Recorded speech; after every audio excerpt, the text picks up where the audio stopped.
السلام عليكم شاشة وشيرات، جيسبر راكم ملاح، جيسبر راكم غاية. رانا عاود رجعنا اليوم في حلقة جديدة من بودكاست تاعكم ولاد حرمة سيزون 2. واليوم راه معنا ضيف مختلف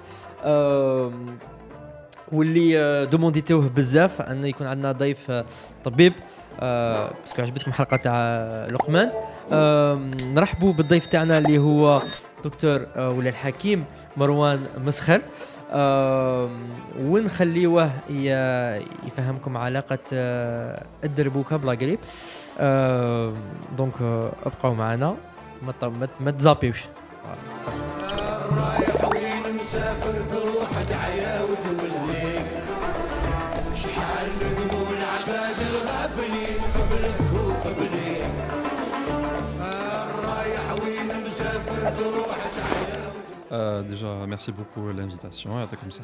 Donc, Marwan Meskhar, طبيب مختص في أمراض الجهاز التنفسي, donc pneumologue. Et الاختصاص تاعي في la spécialité ديالي هو سرطانات الصدر, donc l'oncologie thoracique.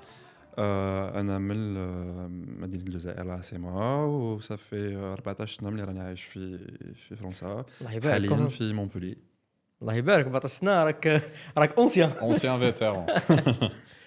اي دوكو مروان, انت كنا نهضروا قبيله تزدت في الجزائر وكبرت في الجزائر ومن بعد عادك جيت هنايا وتا كومونسي لي زيتود ولا قلت في الحراش. دونك انا من الحراش اكزاكتومون, وين كبرت حتى الباك تاعي, ومن بعد قريت عامين في الجزائر, قريت عام في دركانه سيتي لا بروميير اني ميديسين, وعام في لابيرين. دونك اللي يديروا قبل زيانيه سيتي دركانه قبل ما تكون زيانيه اللي راهي في بنعكنا. وي كنت ما ديزيتيش انكور هذيك لا. جوست باش يفهموا الناس وقتاش ديت الباك. واش ديت الباك تاعي 2008 جينيراسيون تاع دونك تا كما يقولوا كيفاش الاساسي.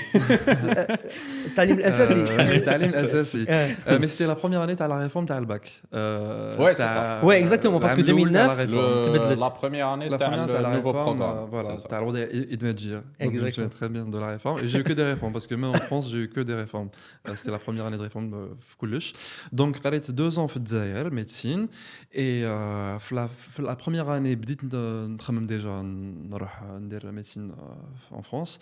Et la deuxième année, ça s'est confirmé l'intérêt تاعي, même que je suis on va dire مخاوف parce que كنت على بالي بلي لازم نعاود les deux premières années en France parce que c'est pas le même système. C'était systématique انك لازم تعاود. Il y avait pas d'autre option parce que لازم soit تكمل يكون عندك déjà le diplôme تاعك de médecin في الجزائر et après l'équivalence, ou là إذا ما عندكش le diplôme لازم تعاود من الاول. Donc là c'était out, donc les 2 ans carrément. Ouais.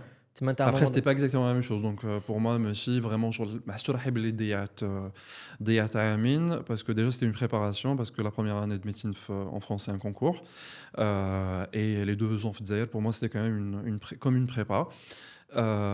Et puis ça m'a permis donc de passer le concours de façon plus sereine. Ouais, عاود قريت كلش من جديد, tu t'es adapté directement au programme. Il y avait que ces 2 options parce que je pense que دركا راه كاين une option وين تقدر tu sautes des années ولا. Ouais, كاين d'autres دركا plusieurs réformes اللي جازو من بعد, donc je pense oui qu'il y a une autre possibilité pour mais la plupart des cas quand même il faut passer le concours. Si tu n'as pas encore le diplôme, il faut quand même passer le concours en France.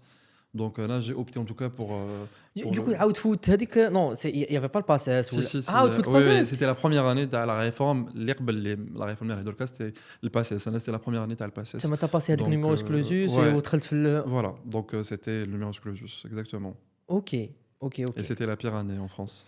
Et justement, يقول لك في la médecine هنا en France c'était la pire année. C'est plus difficile. C'était la pire pour plusieurs raisons. Déjà c'est d'un point de vue formation, en fait في la fac واحد ما يهضر مع واحد parce que tu es considéré comme un ennemi, donc tout le monde veut avoir la place pour accéder à la deuxième année de médecine, parce que c'est pour rentrer justement en médecine la première année c'est le concours, donc déjà tu fais pas d'amis. واحد كيجي بلاد donc تحس روحك vraiment في الغربه, t'as pas d'amis, t'as pas de famille. Les seules personnes اللي كنت نهضر معاهم في la première année تاع médecine c'était les parents تاعي sur Skype. Et sinon في باريس ما كنت نعرف حتى واحد وما تقدر تعرف حتى واحد parce que tu peux pas te faire des amis à la fac par rapport à ce concours où les gens ils vont te considérer comme un ennemi et du coup tu peux pas te faire d'amis à la fac. Et donc heureusement après j'avais un ami à mon père qui a tout fait la première année qui m'a aidé, c'était vraiment la personne avec qui je parlais et tout en dehors de mes parents, mais sinon c'était surtout mes parents. Donc c'était une année difficile بلا ما نهضروا على les grisailles par rapport au climat à Alger, بلا ما نهضروا على الشمس البحر et tout. Donc ça c'est d'autres facteurs, mais en tout cas le principal facteur de difficulté c'était tu peux pas te faire d'amis انا سمعت حكايات يقول لك بلي يافي دي جون اللي كانوا يخونوا لك لي نوت ويقطعوهم etc. C'était aussi toxique que ça ou en fait la fac les كنت فيها heureusement c'était la Sorbonne, c'était interdit, donc il y avait vraiment des règles plus strictes que d'autres facs, mais si jamais زعما تنسى tes affaires quelque part tu peux te faire voler tes cours. زعما ما تجيش un cours tu demandes le cours, c'est possible il faut savoir, ils sont capables franchement. Et le problème c'est que comme la majorité c'était des doublants, du coup ils font tout pour Zama, le cours se passe pas comme il faut pour perturber les primants. Squid Game. Donc c'était une année particulière, mais alhamdoulilah la fac li كنت فيها c'était quand même, il y avait des règles plus strictes en termes en tout cas d'environnement, et donc il y avait pas, mais à la Belle d'autres facs par exemple les gens ils jetaient des trucs à les étudiants pour Zama des morceaux de papier pour ils font tout en tout cas pour les perturber. Donc c'était pas vraiment comme ça, mais ça reste quand même particulier parce que déjà tu parles à personne pendant une année. Direct. T'as ton cours, ton TD, mais tu t'isoles un petit peu, psychologiquement c'est pas évident. Psychologiquement c'était difficile, et je pensais même rentrer en Algérie. Je même du concours neutre parce que c'est belle. Ouais. Non c'est vrai, c'est pas normal. On bat vas-y Mehdi. Très juste une question. On bat quand vous avez passé le concours, quel le pourcentage de succès à peu près de la fac? En fait, le numerus clausus, ça dépendait vraiment de chaque fac. L'université de Conferran, on était 3500 étudiants et c'était que les 300 premiers, les Juzo la deuxième année. Donc il fallait être dans il fallait être. Et après, ça dépendait des facs. Chaque fac, elle avait en tout cas son programme à la première année et son programme et son numerus clausus. Et puis à partir de la deuxième année, c'était plus simple. La deuxième année, c'était simple jusqu'à la sixième année, parce que c'est des années ordinaires, deuxième, troisième. Qui la sixième année, de nouveau, il y a un concours, mais c'est un concours national. Là, tout le monde est sûr d'être médecin. À la fin de la sixième année, on doit choisir une spécialité et une ville. Okay. Et le choix de la spécialité de la ville dépend du classement national. Donc, on était 9000 et il fallait être, plus tu es parmi les premiers, plus tu as des chances de choisir la fac que tu veux et la spécialité que tu veux. Donc le premier, et plus tu avances, tu as moins de possibilités. De chance parce qu'il y a les places et ils classent, ouais. Voilà, donc c'était différent, c'était stressant, mais je sais qu'il m'a la première année. Première année, tu n'es même pas sûr de faire médecine. Donc vraiment, tu es encore plus stressé. Sixième année, tu es moins stressé parce que tu es quand même en compétition, mais nationale. Donc tu n'as pas sur les gens qui te parlent pas la fac, ou là, parce que c'est vraiment pas le même esprit de compétition, mais il faut quand même bosser. Un peu comme première année pour justement avoir un classement qui permet d'avoir ton choix. Exactement. C'est l'équivalent à Résidana Fdzaïr, je ne sais pas si tu es au courant. C'est un peu l'équivalent à Résidana Fdzaïr. Parce que là, tu fais la spécialité ou... Voilà, une fois tu le passes, après tu as ton classement et tu choisis en fonction de ton classement une ville et une spécialité. Voilà, j'ai choisi donc, la spécialité de pneumologie et la ville c'était Toulouse. Ok. C'est vraiment intéressant. وهذيك تحبها ملي كنت صغير ولا بس كيفاش جاتك هذه ليدي تاع médecine? Oui, ملي كنت صغير parce qu'apparemment كي كنت صغير كنت نكتب des ordonnances les parents sur la 4 ans زعما de l'iprane, des trucs comme ça, alors que ما كنتش ما نعرف نكتب. Donc ça c'était clair que mon choix quand j'ai eu le bac c'était médecine. Par contre pneumo c'était la dernière année avant le choix, juste un service de pneumo qui m'a vraiment donné envie de faire la spécialité, alors que c'était pas de tout un truc que je voulais faire à la base, en théorie. Et que juste la pratique, rapidement, je me suis dit, c'est ça qui me plaît. Quand à la base, neuro, j'hésitais entre les deux. J'ai passé les deux, juste avant de choisir, je demandais de faire les deux. Et c'était mon choix. Alhamdoulilah, j'ai eu mon choix. Et surtout, alhamdoulilah, je suis très content de mon choix parce que finalement, 7 ans plus tard, je suis très content de ma Donc, spécialité. parce que c'est pas Qu'est-ce qu'il a fait la Vas-y. différence enfin entre pneumo, neuro En fait, comment j'ai choisi, déjà qui juste la spécialité de pneumo, c'était vraiment la révélation. Ah, mais en fait, c'est pas c'est pas l'idée que j'avais de cette spécialité en théorie, parce que j'avais déjà fait le module en théorie. C'est pas du tout pareil. En fait, ce qui m'a plu, c'est une spécialité très transversale dans le sens où tu as plusieurs types de sous-spécialités. Tu as les maladies infectieuses, les maladies cancérologiques, les maladies professionnelles, l'environnement. Déjà, tu t'ennuies pas parce que à chaque fois que tu commences un nouveau stage de pneumo, tu as l'impression de découvrir une nouvelle spécialité. Donc d'un côté, le point négatif, c'est que tu as l'impression que tu démarres de zéro de nouveau, mais en même temps, tu vois que tu as vraiment jded, et ça, c'est vrai, ça me plaît beaucoup. Tu es tout le temps stimulé. Ça me plaît parce que tu as des maladies un peu tranquilles où tu n'es pas du tout stressé, donc tu te prends pas trop la tête. Tu as aussi des situations où tu as des urgences, et donc c'est assez équilibré. Tu peux bosser à l'hôpital, mais si tu veux bosser dans un cabinet en fait, tu as vraiment plusieurs possibilités pour la spécialité. Tu as des gestes, tu peux, si tu veux pas le faire, tu le fais pas. Donc elle est assez complète, elle est assez variée. Et il y a beaucoup de traitements possibles qui sont différents. Genre, on peut donner des médicaments des comprimés qui mènent des médicaments qui sont inhalés, donc les aérosols par exemple, qui on peut traiter par des ponctions. Donc tu mets une aiguille et c'est ça le traitement. Tu fais une fibroscopie par une caméra et tu retires un corps étranger. Le mauvais trou.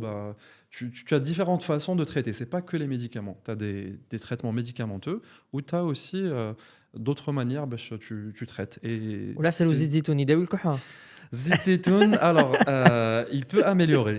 Il peut améliorer parce que oui, ça fait partie ce qu'on appelle, on peut dire, c'est des ordonnances de grand-mère, mais c'est des choses qui peuvent améliorer la toux.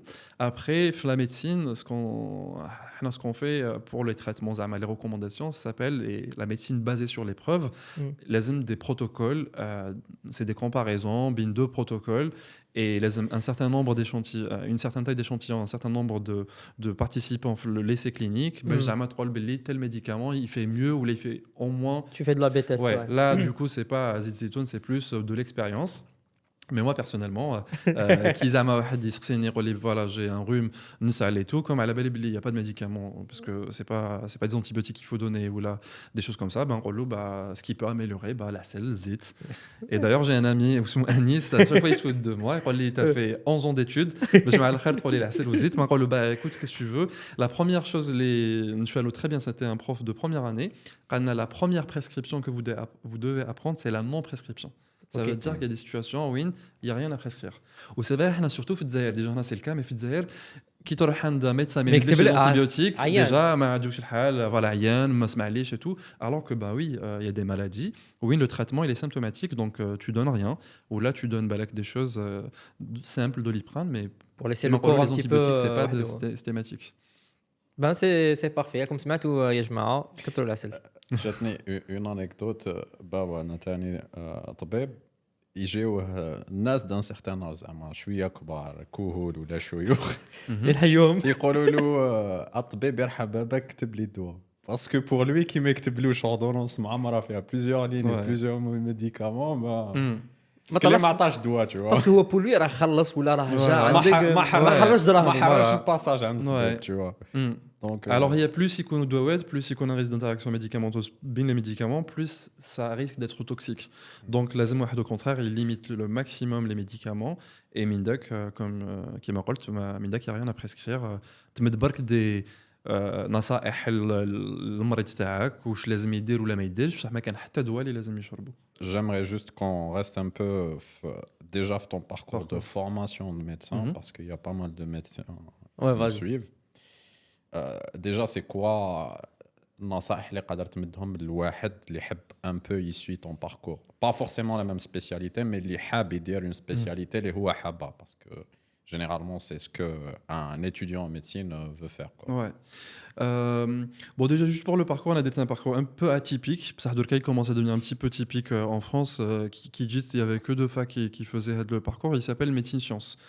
Déjà, ça commençait par là, justement, mon choix ou là, épanouissement, c'était en fait qui connaît les études médicales, d'ailleurs fait Zaire aussi, en fait j'étais pas complètement épanoui dans le sens il manque quelque chose, c'était les sciences fondamentales. Parce que nous fait Zaire ou là même en France que la première année, c'est vraiment la base du tronc commun. On m'a dit que tu fais plus. Mais là je voulais vraiment faire encore des sciences fondamentales parce que j'avais l'idée j'aimerais bien faire la clinique mais un peu de recherche. Et j'ai vu que en France, il y avait cette possibilité. Malheureusement, ça n'existe pas et j'aimerais bien que il y aura des parcours aussi comme ça. En France, en tout cas, il y a de plus en plus de facs qui le proposent. Au début, c'était un peu limité.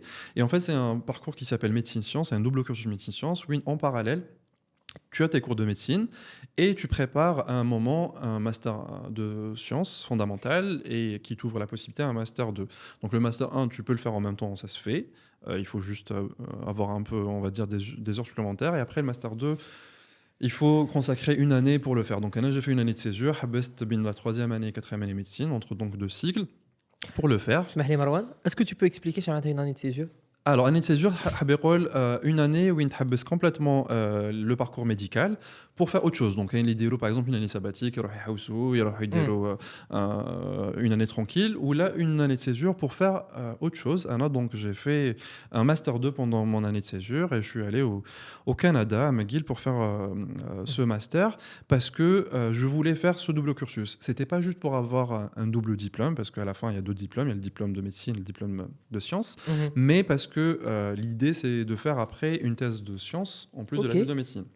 Donc, la thèse de médecine, alhamdoulilah, je l'ai finie, parce qu'il faut pour être docteur, il faut la passer. Et là, cette année, je commence ma thèse de sciences parce que c'est la suite à le Master 2, l'idée il y a 10 ans maintenant. Mais après, j'ai repris mes études de médecine et tu as le choix, soit tu fais une thèse de sciences ou pas. Mais comme ça m'a beaucoup plu le Master 2 de sciences, et en fait, ça m'a donné envie de faire une thèse de médecine. Et là, l'idée donc de faire la thèse de sciences et de la faire cette année, Inch'Allah. Il y avait une option ou la juste sciences fondamentales? C'était une option. En fait, c'était une option. Déjà, tu peux faire médecine sans faire les sciences. Et là, je voulais vraiment faire donc ce double cursus. Et quand tu le passes, soit tu t'arrêtes le Master 2, soit tu fais plus. Alors là, c'est vrai que le Master 2, ça m'a beaucoup plu.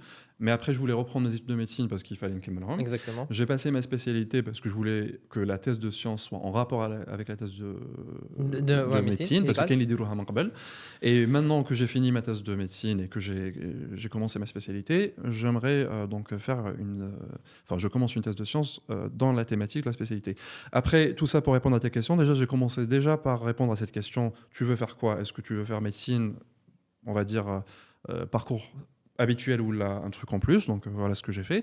Et après pour la spécialité, moi ce que je donne comme conseil, il faut jamais prendre une décision tôt le parcours parce qu'on change d'avis plusieurs fois pendant le parcours et il faut profiter de chaque stage.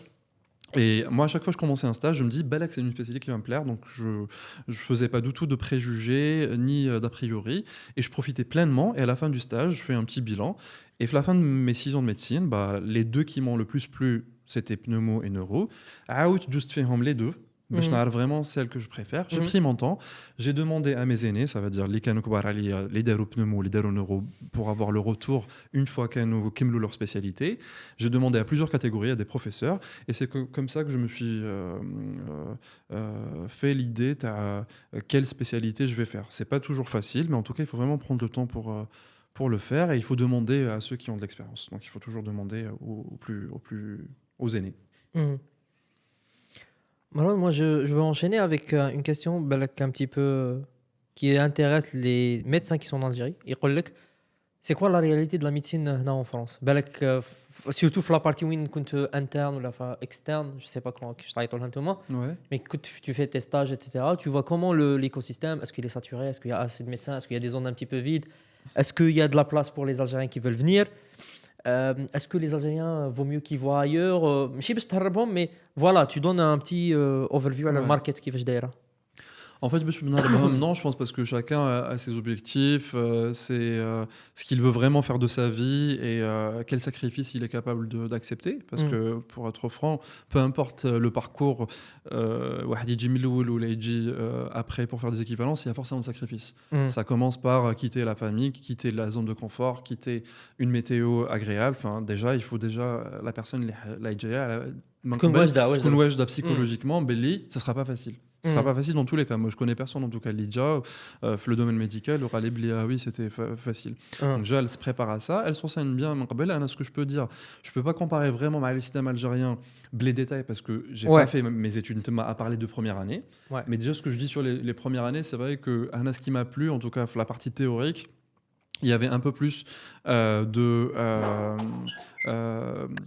on va dire de pédagogie, parce qu'il y a aussi plus de moyens. Par exemple, il y avait des ateliers de simulation, donc tu as des robots, la réalité. Donc voilà, donc t'as déjà, quand tu as la pratique, tu as beaucoup de simulations avant de commencer la pratique, et c'est vrai que ça a beaucoup aidé. C'est vrai qu'on ne peut pas se mentir, on n'a pas les mêmes moyens, et c'est vrai que ce qui m'a plu, en tout cas, c'était il y a des moyens qui ont permis, en tout cas, de mieux intégrer certaines connaissances. Et je pense que ça, c'est vrai, la formation théorique, pardon, en tout cas, la fac où j'étais à Pierre-Marie Curie, la Sorbonne, elle était vraiment bonne. En tout cas, je l'ai compris, surtout une fois j'ai commencé mon internat, et je me suis dit, c'est vrai qu'ils m'ont bien préparé à l'étape, oui, c'est bon, c'est moi qui m'occupe des patients.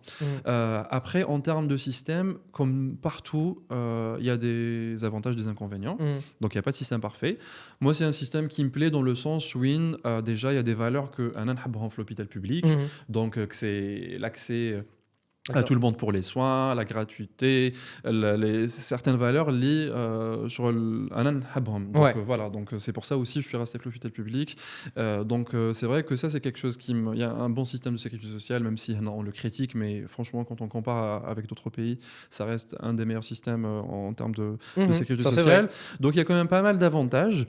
Après, pour répondre à ta question, est-ce que je pense qu'il faut surtout la personne se pose la question c'est quoi mes objectifs et tout, et après une fois il répond vraiment à ces questions à quel point il peut faire des sacrifices, je pense que ça peut être une bonne opportunité, parce qu'il y a des terrains de stage où il y a des postes en fonction de ce que la personne cherche qui peuvent correspondre aux attentes de la personne, et c'est en fonction de ça qu'on peut se dire vraiment est-ce que c'est une bonne chose ou pas. Donc je pense que ça peut correspondre à certains et pas à d'autres. Moi personnellement je suis content de mon expérience, et encore une fois il y a toujours des avantages, des inconvénients dans chaque poste, en tout cas il n'y a pas de poste parfait, et il faut juste voir la personne تكون على بالها واش حابه في حياتها, et aussi parce que les sacrifices, il y a aussi des sacrifices sur la vie personnelle, à quel point elle veut s'investir. Et je pense une fois la personne elle sait ça, c'est déjà la grande partie du boulot. Et après il faut expérimenter, il faut parfois prendre des risques pour savoir si ça nous convient ou pas.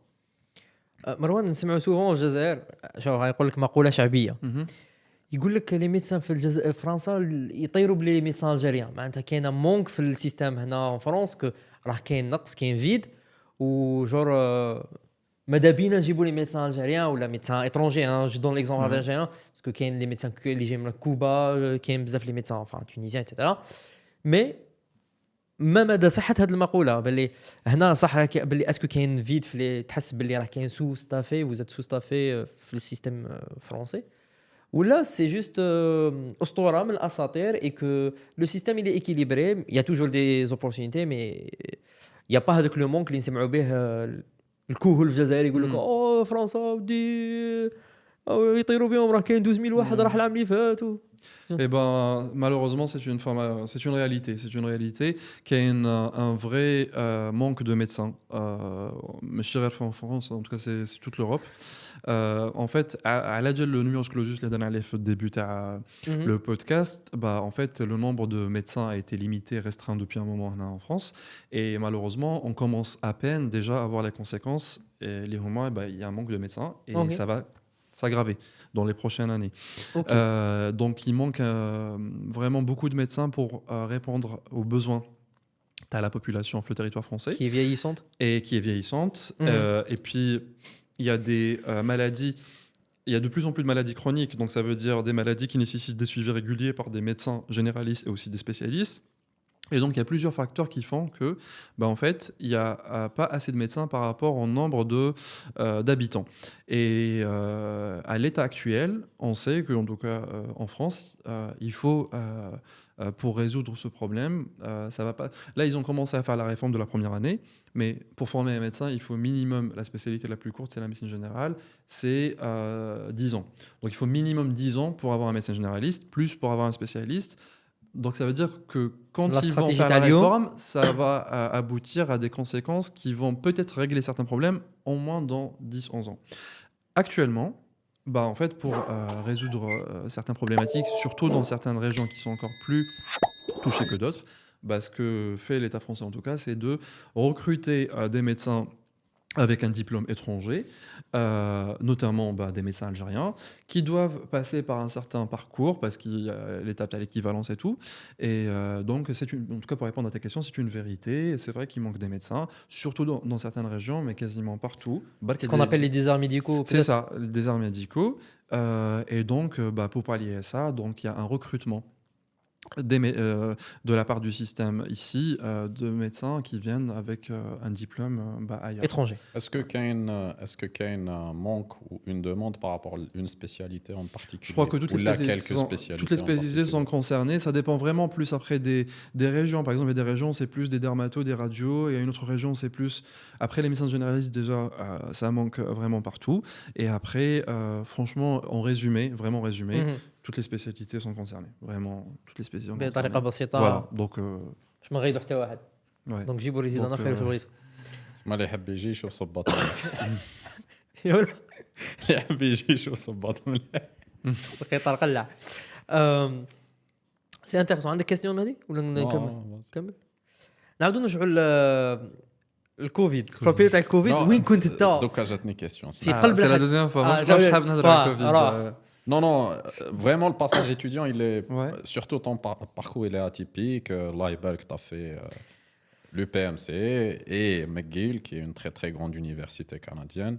Justement, le passage entre l'UPMC ou le master à McGill, comment tu l'as vécu? Surtout que McGill, les études, normalement, elles sont en anglais. Alors, en fait, parmi justement les motivations TAI, c'était sortir de la zone de confort. Donc, on a déjà une atmosphère anglo-saxonne. Donc, j'ai vu que l'UPMC, en fait, c'est pour ça, c'est très important. Parmi les messages clés que j'aimerais transmettre, c'est qu'il faut profiter de ce que la situation peut offrir. Une situation win. Contre université, et il y avait des bourses pour justement partir à l'étranger. Donc il y avait vraiment une fac qui faisait tout pour promouvoir les départs à l'étranger, au moins en tout cas pour une année. Donc c'est vrai, quand j'ai vu ça, je me suis dit mais c'est bien, le Canada, la frangine qui est au Canada avec le Wart, au compte de chauffage bzaf, donc je me suis dit ça permettrait d'être en famille, ça me permettrait de cibler un milieu anglo-saxon, parce que le Canada, qui a même si j'étais à Montréal, mais en tout cas c'était le côté anglo-saxon. Donc je me suis dit, non seulement je vais pouvoir faire le Master 2, mais en plus, en parlant en anglais, à la famille. Et donc je pense que c'était vraiment des motivations, que d'ailleurs les deux motivations quand j'ai postulé. Et donc c'est vraiment ça qui m'a donné envie justement de ne pas le faire forcément en France. Et j'ai profité, j'avais pas forcément les moyens pour le faire sans l'aide de la fac, mais franchement, du coup, il y avait une bourse d'université pour ceux qui souhaitaient partir. Donc, j'ai fait mon dossier, j'ai postulé, et alhamdoulilah, j'ai été accepté pour partir. Et c'était une très bonne année, j'étais très content, malgré les moins 20 degrés certaines semaines, mais une expérience très enrichissante. Parce que déjà, je me suis rendu compte qu'Ijit là en France, j'ai vraiment compris ce qu'on veut dire, l'ouverture d'esprit quand tu voyages. تعلمت عفايس اللي على بالي بلي كون قعدت في الجزائر ما نقدرش نتعلمهم ماشي parce que ما نقدروش في الجزائر, c'est que parfois on est obligé de rencontrer d'autres nationalités et d'autres personnes qui fonctionnent pas comme nous pour justement s'ouvrir, et même parfois pour se découvrir. كاين عفايس انا تعلمتهم في روحي parce que خرجت من الجزائر, et je pense que quand قعدت في l'année familiale, j'aurais jamais appris. Et en fait ça m'a vraiment donné envie de partir de nouveau, et je me dis en fait si je pars au Canada, en fait certes ça sera difficile parce que de nouveau zone de confort, c'est pas la même météo. Je dois me faire mon groupe d'amis parce que à part ma sœur. Et par contre, ça va être une bonne ouverture d'esprit, et c'est vrai qu'en fait, ça m'a permis d'apprendre plein de choses, et professionnellement et personnellement, et ça m'a ouvert des portes. Donc franchement, aucun regret. Et je suis retourné après le Canada pour une autre fois pour un autre stage de médecine, parce que ça m'a trop plu, et je me suis dit mais même en médecine tani, le Canada c'est pas mal. Le Canada on avait la possibilité de faire un stage d'été à l'étranger, et moi j'ai choisi Montréal, et j'ai passé un été à Montréal pour faire un stage de médecine, et très très bonne expérience. Le système là-bas ou là, médical. Franchement, quand ma soeur contrôle ça fait des semaines où j'ai pas pu avoir accès à un médecin. Quand on dit non, c'est pas possible. Là, t'as une angine, lazim تروح médecin traitant. Je pensais qu'elle exagérait. Qui compte sur place, franchement, c'est beaucoup plus simple. Et ben, c'est pas le même système. Ils ont leur avantage aussi, certaines choses, mais pour l'accessibilité, là-bas, c'est encore pire. Un médecin, c'est vraiment lazim تجري encore plus. Les urgences, tu passes encore plus de temps. Franchement, c'est rien. Quand je compare mes gardes ou les gardes que j'ai faites à Montréal, ça n'a rien à voir. Donc, tu passes beaucoup plus de temps pour les urgences. Tout est compliqué pour avoir accès à un examen, un scanner. Tout est compliqué. Tout est compliqué. Non, franchement, ça va beaucoup plus vite. On s'en rend pas compte. Qui m'en a compte, je ne m'en rendais pas compte avant. Je me suis dit, en fait. On est très bien en France. Et c'est pour ça que je dis, on critique le système français. Mais franchement, en comparant, c'est pas du tout la même chose. Et puis, le système canadien, c'est un peu le système américain, donc la médecine des riches. Mais chez Zama Bechunzourhoula, le système français, c'était aussi ce côté, tu soignes tout le monde, tu soignes le pauvre, tu soignes le riche, qui connaît qu'un ministre, un service, il est traité comme le SDF. Et c'est vrai, c'est pas du tout pareil au Canada, mais c'est plus le système américain. Donc, c'est pas le même système d'assurance de mutuelle. Purement رأسمالية المتوحشة. Donc voilà, c'était une très bonne expérience parce que j'ai appris plein de choses, mais entre les deux systèmes, personnellement, en tout cas, je préfère le système français. Parce que ça correspond plus peut-être à mes valeurs. Exactement ce qu'on disait tout à l'heure. Justement, c'est un très bon message que Marwan exprime là. باللي كي تخرج من الجزائر ça veut pas dire que tu n'aimes pas le pays ou là ça veut pas اللي خليت البلاد ou là c'est juste que راك تحوس على روحك tu découvres et tu découvres le monde parce que là واسع علاش تحرم روحك اذا tu as l'opportunité d'aller encore bosser plus et peut-être revenir encore plus fort pour contribuer plus. On va revenir à la contribuer plus. Des questions là, et parfois on peut aider de manière plus efficace qu'Inkono en dehors de l'Algérie parce que justement on a appris des choses ou là en tout cas on n'a pas l'opportunité et en tout cas quand on part c'est clair que c'est bien qu'il y a d'achat de le point, c'est pas du tout un abandon parce qu'on a des raisons personnelles ou professionnelles ou les deux. Et on peut toujours rester attaché à ses origines, même en partant. Et parmi les personnes qui m'ont inspiré, quand je vois très bien Flapérine, ils nous ont organisé une fois. Zaroni, c'est un des médecins les plus brillants en Flamande. Et j'étais très content de l'avoir en tant que conférencier à Alger. Et qui donne une conférence. Déjà, rien que la conférence Lidara, pour moi, c'était une grande aide pour l'Algérie. Parce que l'on fait Ken Ma'amar ou Ken Yusma fait des jeunes médecins algériens. Et le fait de partager son parcours et ses ambitions et ce qu'il fait, moi ça m'a ouvert l'esprit justement sur pas mal de choses et je me dis ça serait top que je pourrais faire un dixième de ce qu'il a fait. Donc il est parti, Mansaj Bladou, et il aide parce que rien que déjà de donner une conférence chez Bladou, c'est déjà pour moi une façon d'aider كاين بزاف الناس تاع لا دياسبورا الجيريان اللي بور موا لازم يريحوا في ليترونجي باسكو يعاونوا البلاد ولي زالجيريان خير كي يكونوا في ليترونجي خير ما كي يدخلوا للجزائر. On pense à la directrice d'Institut Pasteur. Ouais. Par exemple. Donc ça confirme. Il y a plusieurs exemples, je pense. Il y a plusieurs exemples في كاع لي دومين. Mais je le domaine médical, exactement. Médical ou la IT ou la banque ou le football. T'as d'autres questions? Non, foot. Ça y est, foot. Parce que je pense que quand tu as posé une question, on a قطعتك non. T'allais pas poser. OK. جيت راح نقول له تقدر تهضر على باساج كوفيد باسكو عميت tu vois.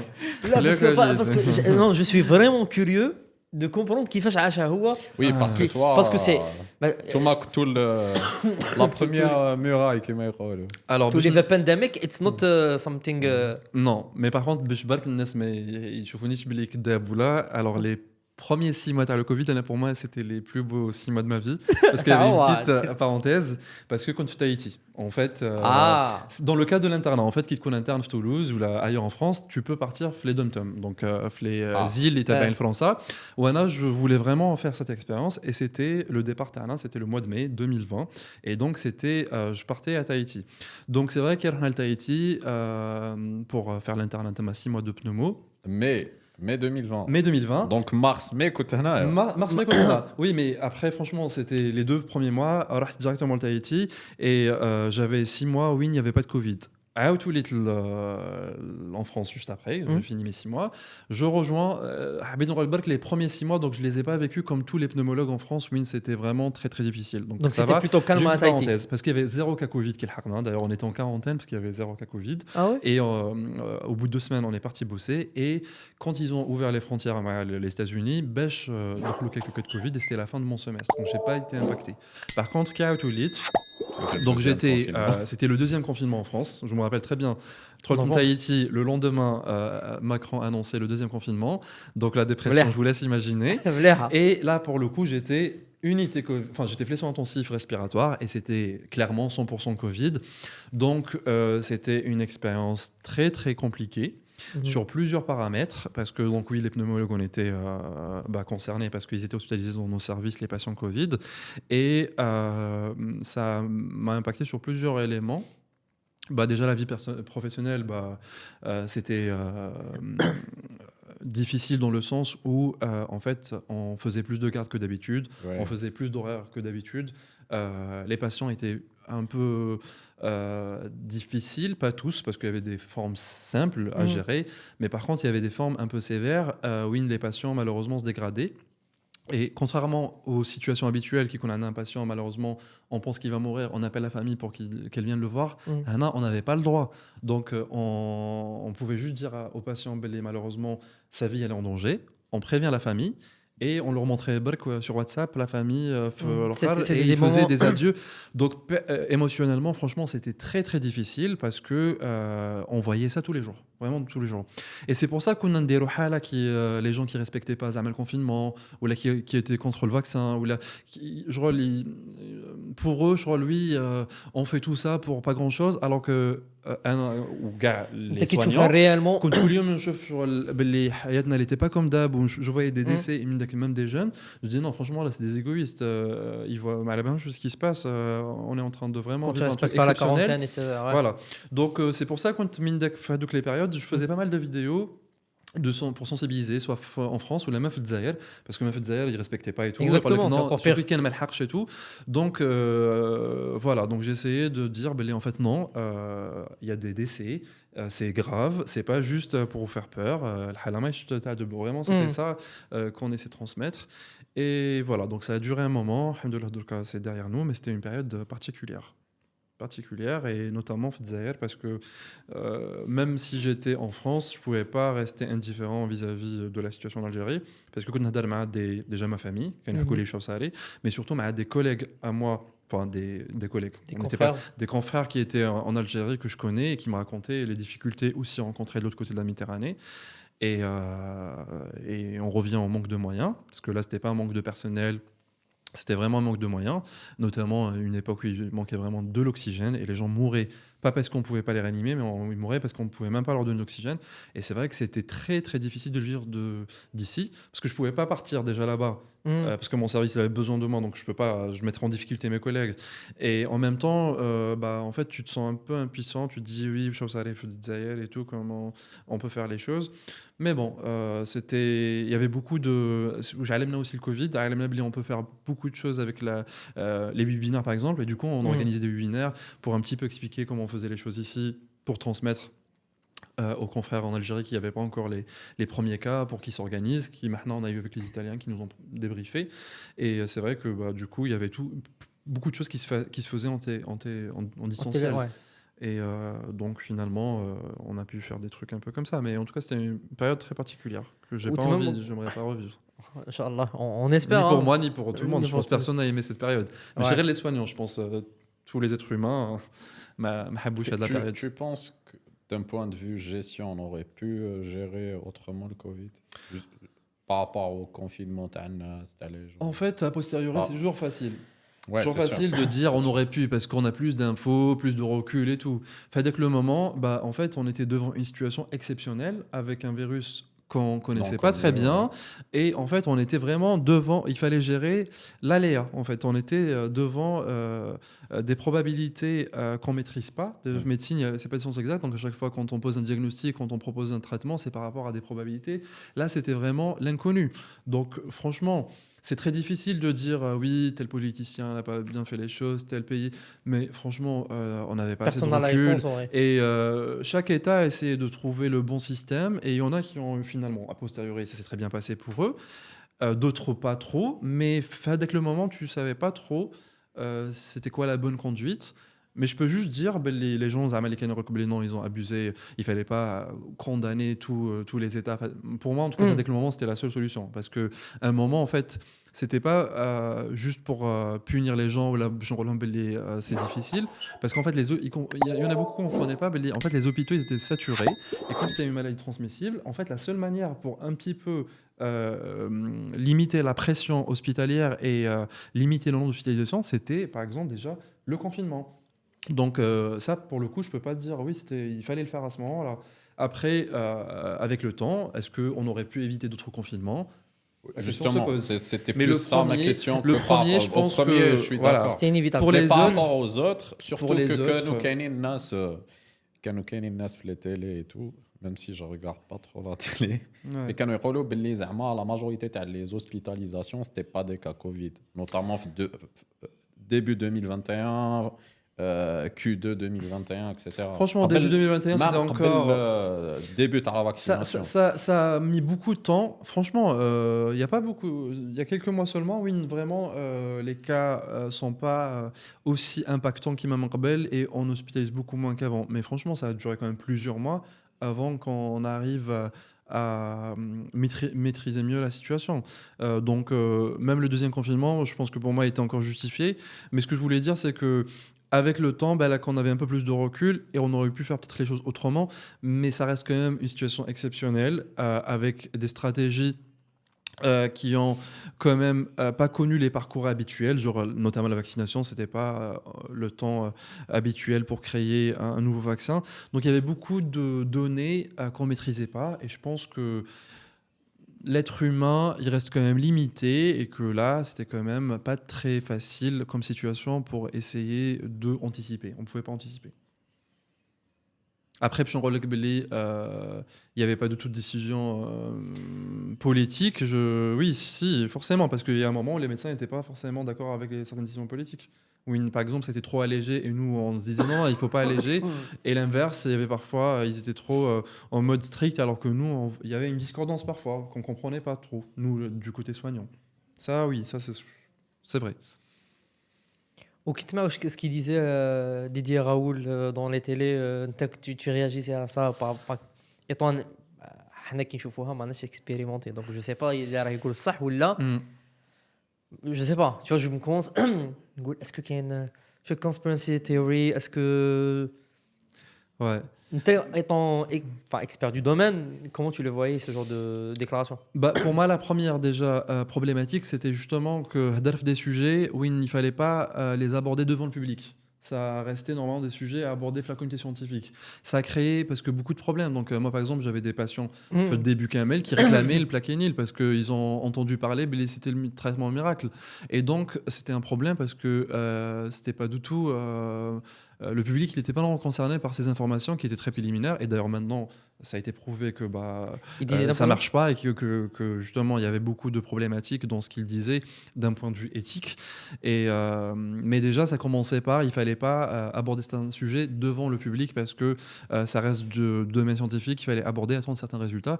Et puis, malheureusement, entre lui et les médias qui n'ont pas fait aussi le job comme il faut, en fait, les gens, ils étaient un petit peu perdus. Et quand tu n'as pas les connaissances et les compétences nécessaires, tu ne peux pas vraiment juger et dire est-ce que c'est vrai, je l'écoute pas. Et malheureusement, ça nous a impacté aussi négativement en tant que communauté scientifique et médicale parce que les gens, ils l'ont écouté et ils sont venus en mode ah non, moi je veux le traitement dont j'ai entendu parler à la télé, alors que il ne fallait pas du tout le dire comme ça, et d'autant plus que ça ne marche pas. Et ça a été montré que ça. Et du coup, le message que tu donnes à la population, si tu veux dire, il dit اسمع مجرب ما سمعش طبيب, t'en penses quoi? اسمع طبيب. Et surtout, ماشي n'importe quel طبيب, parce que الطبيب تاني يقدر كاين من داك. En fait, on a une période très difficile parce que rien qu'avec les réseaux sociaux, tout le monde parle. Tout le monde parle, et les compétents et les méchis compétents. Et Faut garder les domaines. Je gère le domaine médical, je pense vrai, que vos c'est domaines vrai. aussi. Et donc, le problème, c'est que les gens, minda qui se n'importe qui. Donc, لازم تكون toujours le masdar très très important. Faut garder les domaines. Donc, أنا واش نقدر نقول للناس باللي قبل ما je crois que vous allez appliquer quelque chose ou là vous allez croire à quelque chose, il faut d'abord vérifier milieu de l'information, donc vraiment une information fake news déjà, parce qu'avec les réseaux sociaux très facile, ou qui تسمعوا لواحد لازم تعرفوا واش يكون هذا العبد, est-ce que vraiment c'est quelqu'un de fiable, est-ce que c'est un médecin, des études de médecine, ou est-ce qu'il est compétent في le domaine اللي fait. Et donc médecin n'importe qui, parce que c'est très facile de tomber dans les fake news en 2025 avec les réseaux sociaux. Et parce que peut-être même un ORL pourrait pas avoir la réponse par rapport à un pneumo. Exactement. ماشي parce que c'est médecin que حنا عندنا ديفو منك في الجزائر, دونك هذا ما تعرف كلش. ماشي ميدسان ما يعرف كلش, بنادم يعرف كلش, باسكو تلقاهم في السبور كامل لونترينور. D'ailleurs on a vu l'exemple في la CAN, في les Jeux Olympiques, في la Coupe du Monde. En fait, Dzeri عنده des qualités, mais là on n'est pas en train de parler des qualités. En fait, il estime qu'il peut donner son avis في كلش. Alors non, كل domaine خلوه les gens تاعو. حنا entre زعما spécialistes, quand on a quelque chose qui dépasse mes compétences, bah la première chose que je vais faire, c'est que je vais solliciter mon confrère باش نقول له voilà, c'est quoi la conduite à tenir. Je vais pas inventer وحدين نقول ah non c'est bon je suis médecin نعرف كلش. Bah non. Au minimum même le domaine تاعي qui a ça ما نعرفهاش, bah je demande à quelqu'un qui ait plus d'expérience ou les chefs déjà de le cas. ما فيه حتى عيب, mais باش واحد يروح يهدر في un domaine, c'est pour ça le reproche aussi c'est les gens qui يهدروا في le domaine et ما يعرفوش. Donc quand tu sais pas, tu dis blé, tu sais pas, ما فيها والو, mais donner ton avis alors que tu sais pas. C'est des fois une des réponses les plus intelligentes اللي واحد قادر يمدها, surtout في الدومين تاعو. Voilà. Dire je ne sais pas. Bah باللي ما نعرفش et tout, et ما فيها حتى عيب. Je ne sais pas, ou là je vais chercher plus, ou là je vais voir avec quelqu'un plus senior que moi. Ouais, exactement. Il faut pas qu'on ait avec l'ego, non, c'est une question. Parce que qui te rôle, je ne sais pas, ou تحبس تما خير ما تقول je sais et tu dis n'importe quoi, من بعد ما بالك شو هما les conséquences اللي قادر يكونوا économiques في un domaine particulier ou là sur la santé تاع بنادم في domaine médical ou ما على بالكش واش قادر يصير. Parce que la santé كاين بزاف اللي يسمعوا الفلان ولا الفلانه et ils ont fait ou ils n'ont pas fait ce qu'il fallait faire, et malheureusement mine qu'il y a des catastrophes, il y a des décès suite à des histoires comme ça. في الريزو sur le réseau il chef sur Instagram باللي il fallait pour telle maladie تشرب هذاك الدواء ولا هذاك truc, alors que c'était pas plus adapté, c'était charlatan, je sais pas كيفاش نقول بالعربيه charlatan, mais voilà, qui connaît pas du tout et qui va ouais. Et donc voilà, il faut voir, il fait attention, il se met le il va l'orienter. إذا كان عنده un doute, il demande les deux personnes, c'est son droit, il demande les deux médecins إذا كان عنده شك, mais ما تسمعش n'importe qui, et surtout pas sur les réseaux sociaux اللي n'importe qui دوكا يجي يهدر يمد رأيه comme si vraiment هو l'expert. مش عارف كاين واحد القصه, كاين واحد في انستغرام واقيل il prétendait d'être un médecin spécialiste في كاش عفسه, وكان حكايه في لي ريزو واقيلا كارديو ولا عفسه, وكان يفتي على النساء ولا جينيكو عفسه هكا, مي اون هيستوار ابيرونت. ومن بعد واحد من لي كونفرير كونفيرما بلي ما قراش في الزيانيه في هذيك لاني, باسكو طفله هضرت معاه في الهضره, بدات باش عرفوا ان بتي بو لي زاني, ومن بعد حاولوا لقاوه ما اكزيستيش. هذا شخصيه وهميه سور لي ريزو, elle prétendait d'être un gynécologue وكان يهضر مع النساء. Je vous laisse un petit peu savoir un petit peu. Donc c'est très dangereux. C'est très dangereux. Ça peut être catastrophique la conséquence. T'as d'autres questions là, j'enchaîne.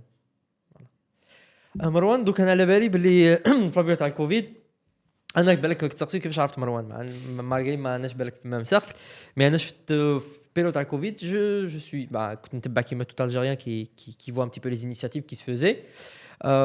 Je voyais qu'il y avait des cagnottes qui se lançaient pour aider les Algériens pour faire des choses. Donc et parmi les personnes, j'ai vu qu'il y avait un certain docteur Marwan. Je pense تمام مازال ما كنتش spécialiste, كنت interne bon كنت interne mais pneumologie, كنت déjà spécialiste mais ما كملتش la spécialité تاعي. Voilà, donc لازم تفوت un examen en Algérie c'est les 2 AMS واقيل pour devenir spécialiste. Là quand on va dire quand résident quand résident pneumologie. Voilà. Et là je voyais qu'il publiait des choses, il y avait une cagnotte وين شفتها واحد النهار, c'est كانت 2000 € ولا كانت 2500, c'était tout début. Et c'était, je sais pas l'objectif تاعها, mais c'était pour aider les hôpitaux en Algérie. Donc هذاك ce que j'ai gardé. ومن بعد دخلت شويه ايامات لقيتها dépassat les 100 640 000 euros. 600 40 000 euros. نص مليون dépassat نص مليون euros. Et c'est toi qui as lancé avec l'équipe, avec l'organisation. Donc فهمنا parce ouais, que مانيش حاب en plus ça a déjà مشاكل عادي هذيك. On n'aime pas réduire à une personne. C'est ça. L'effort. En plus surtout les médias يحبوا sur les développeurs le buzz. Je crois que c'était un interne algérien à Toulouse qui a lancé. Donc déjà j'ai pas lancé la cagnotte حاجة الأولى. C'était أعطي كامل الباك باش En fait باش مش نستفهم. exactement بدات من الحكاية هذه كامل vraiment des Algériens اللي عايشين en France surtout, mais c'était pas que en France. Les كانوا يشوفوا شو صار في تونس parce que بدات الحكاية كانت في تونس juste à côté وشفنا بلي c'était le drame. Il y avait un manque d'oxygène, les gens mouraient et on savait que ça allait être le cas à Dzaïr parce que c'est quasiment c'est à côté, c'est le même système et que les confrères en Algérie qui nous ont on va être dans la même situation. Donc en fait l'idée c'était de trouver une solution comment en tant qu'Algériens, pas forcément des soignants, déjà comment on peut aider. Et je parlais avec une... en fait, il y avait un groupe qui s'appelle AMN, c'était des médecins, des scientifiques algériens qui vivent sur un groupe WhatsApp qui justement essayaient de faire par exemple des webinaires pour les médecins en Algérie, pour débriefer comme on parlait tout à l'heure, des choses comme ça. Et fallait que la discussion, il y avait avec une des personnes de ce groupe qui a dit bah, il faut qu'on aide et tout, et qu'elle avait déjà lancé en fait une cagnotte avant pour d'autres choses. Et on a commencé à parler de comment on peut aider. Et donc, il y avait aussi... parce qu'en fait, il fallait que la cagnotte soit portée par une association. Et c'était, je ne sais pas si vous connaissez, pour que je ne dise pas de bêtises, la CAF. C'est pas la CAF, mais en tout cas, c'est... Je connais, ouais. Voilà. L'équivalent à la CAF, en tout cas, c'était l'association en tout cas, des Algériens en des France. Cadres en voilà. France, ouais. Et donc, voilà, la CAF a apporté le projet. AMN qui a proposé de lancer cette cagnotte-là. Et en fait, grâce... toi, c'était surtout, je pense, par rapport à l'impact de cette cagnotte qui fait... En fait, l'idée, c'était au début, ce qu'on voulait juste parce qu'à un moment récolter donné, un peu d'argent. à un moment donné, c'était... قلت لك غمضت عيني كان un docteur avec effectivement كان واحد الجمعية اللي مش عاقل الاسم. Voilà, c'était plusieurs... voilà. En gros, c'était plusieurs personnes qui étaient autour de cette discussion de cagnotte. ومن بعد وليت بعد ايامات باش نشوف ابوبري كيفاش يطلعوا. Elle commençait à monter en exponentiel et ça a explosé. Donc je me suis dit, est-ce que dès le départ c'était pas du tout prévisible. Des chanteurs qui ont lancé, c'était des artistes. En fait, tout ça pour dire, une fois ça a été décidé, l'idée c'est de trouver des fonds pour acheter du matériel pour l'Algérie. Ça a été, en fait, à la base, l'objectif c'était d'avoir 5 000 euros, un truc comme ça, pour avoir un peu d'argent pour acheter quelques concentrateurs et les envoyer rapidement à l'Algérie. En fait, on a dit qu'il faut qu'on fasse une vidéo de sensibilité pour sensibiliser les gens et que ça sera plus simple de partager sur les réseaux sociaux. J'ai un ami à moi qui s'appelle Yanis Koussim, c'est un réalisateur algérien qui a eu une brillante idée. Parce que c'est quand même Nhaye aussi un autre parce que c'est lui qui a fait la vidéo de montage. Alors est-ce qu'on peut faire la vidéo, c'est Ahmed. Qui est un photographe et qui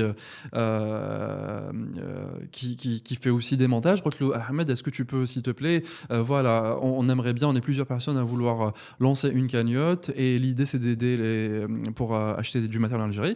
Est-ce que tu peux faire un montage? Il m'a fait le montage rapidement et en fait ce montage ça a été partagé un groupe Messenger où il fait des célébrités en Algérie. Des actrices, des chanteuses, des présentatrices télé. Et en fait, c'est vrai que c'était le noyau de cette initiative dans le sens où dès que ça a été partagé par déjà ces célébrités, le groupe Ada Messenger, en fait rapidement des célébrités internationales chef ou la cagnotte ou chef ou la vidéo où donc ils ont dit bah oui il faut aider et en fait ça commence à prendre de l'ampleur et on m'a dit qu'en fait c'est les médias qui ont vu comment ça se passe, donc ils ont commencé à faire des interviews et tout, et en fait c'est vrai que personnellement en tout cas je pensais pas du tout à la base que la cagnotte allait attendre cette somme de 640 000 euros.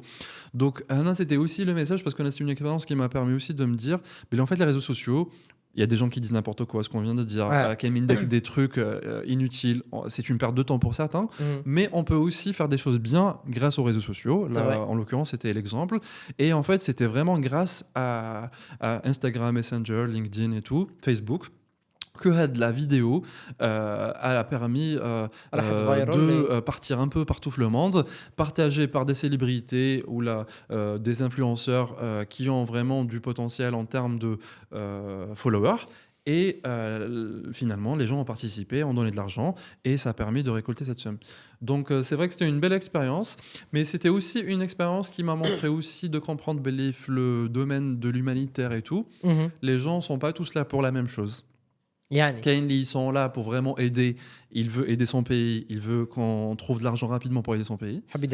Voilà, au Baïna, c'était la plupart des cas, mais avec des gens que je vais pas citer parce que c'est pas le but. Ouais, c'est pas le. Qui en fait, c'était juste pour leur image qu'ils ont fait tout ça. Dès que toi tu proposais quelque chose Zama pour aider, la personne n'est pas d'accord, elle oublie complètement le hadaf الرئيسي.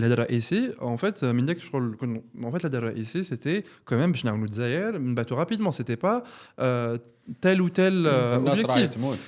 Exactement. Et ben c'est pas le débat là. Et malheureusement, en fait, il y avait des personnes qui voulaient profiter soit pour politiser la situation, soit pour se montrer. Et même moi, j'ai eu quelques reproches parfois parmi ces personnes. On te voit à la télé, mais en fait, quand je passe à la télé, c'était pas Beshenben, c'était parce que justement, c'est comme ça que ça marche. Et du coup, l'idée, c'était d'aller à la télé pour parler du projet. Et de raconter ce qui se passe, parce que je suis au courant de ce qui se passe, parce que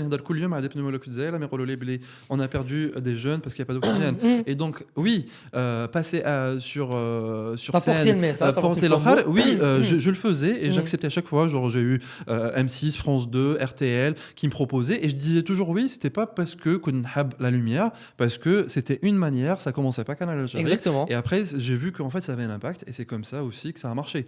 Donc, non, moi je pense que ce genre d'initiative qui confie à l'khair, لازم تبان. Oui. Parce que ils vont adhérer ou il y aura plusieurs initiatives qui vont sortir pour aider vers la fin. Ouais. Et systématiquement, tu auras une part de la lumière, parce que c'est un. Mais c'était pas le but. C'est un package. C'était pas le but. Oui, mais c'est pas un. Voilà, c'est pas le but. Mais qui me dit un petit exemple, mais c'est bien que tu abordes le sujet. Pendant qu'il m'a parlé de Nasser Hitmout, il y avait des gens qui disaient oui, mais du coup, ils ont dit que c'est Marouane qui a lancé la cagnotte. Mais franchement, c'était un article, par exemple, sur le Parisien. Ouais. Il était comme ça, il voulait faire le buzz. C'était un interne toulousain qui fait le truc et qui lance. Mais et en plus, à chaque fois, je disais pas du tout ça. Donc, je disais un peu ce que je racontais là, comment ça s'est fait, que c'était pas une personne qui était derrière cette cagnotte. C'était une discussion, c'était lancé. C'était pas moi qui avais lancé. Et c'est ce que je disais en plus, les gens qui m'interviewaient. Et pendant qu'on essayait justement de trouver des solutions pour apporter l'aide à Zaïre, il y avait d'autres personnes qui ralentissaient. Non, mais t'as dit ça, tu voulais que ça soit ton truc, alors que c'était pas le but. Bref, tout ça pour dire qu'il y avait quand même aussi des obstacles, ou aussi pour dire, il faut se méfier qu'il se lance des trucs humanitaires, parce que tout le monde n'est pas là pour la même chose. Et surtout, dès qu'on fait un petit peu de politique, un petit peu de c'est ça. Alors que l'idée, c'était éviter la politique. C'était la diaspora, les ta'aoun. C'était pas un parti, ou là, c'était vraiment la diaspora algérienne, les rahi impuissante parce que ma rahi sur place c'est des Algériens, c'est pas forcément plus des soignants, c'est des Algériens à l'étranger qui veulent aider parce que raham sont concernés, point à la ligne. Mais qu'il ni flan ni flana li elle a lancé, ni flana li elle voulait tout récupérer, c'est juste on veut aider, il y a une manière pour aider. Alhamdoulilah, ça a permis d'avoir de l'ampleur. On veut juste tous la même chose, non, c'est tout.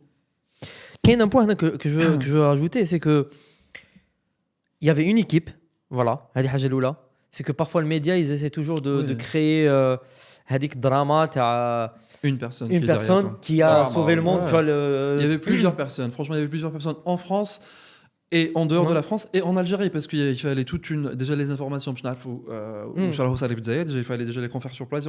Il manque combien de concentrateurs, il y a combien de décès par jour. On avait vraiment des informations en direct, même les ministères et tout, parce qu'on parlait avec les personnes concernées, le franc. Tu vois. Exactement. Et donc voilà, c'était un travail d'équipe, c'était plusieurs personnes qui étaient impliquées.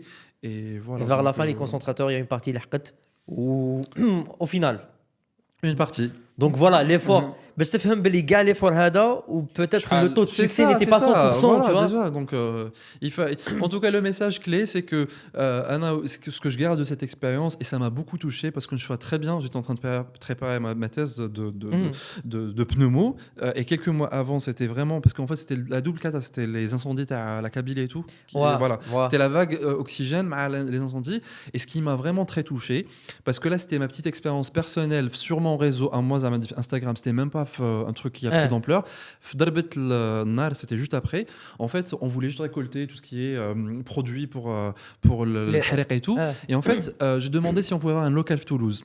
Premier local, Tamar Blédan. Genre, franchement, gars, les gens, ils ont donné, des Algériens qui ont donné, des Marocains aussi, parce que c'était pas que des Algériens. En tout cas, des donateurs qui ont donné. Deuxième local, troisième local. On s'est retrouvé avec plusieurs locaux à gérer. Et il y avait un certain dynamisme de solidarité, avec surtout un noyau d'Algériens, parce que c'était. D'ailleurs, 5 femmes, le groupe s'appelait Drôle de Dames, parce que j'étais avec 5 dames Zéliet qui sont à Toulouse. Et en fait, tous les jours, on se retrouvait à ouvrir des locaux. Et en fait, on a eu des dons, mais de manière, franchement, c'était limite touchant. Genre, j'avais vraiment, je crois, la tellement, surtout le jour où on a tout regroupé avant d'envoyer en Algérie. Et je me suis dit, franchement, c'était des messages juste sur Instagram.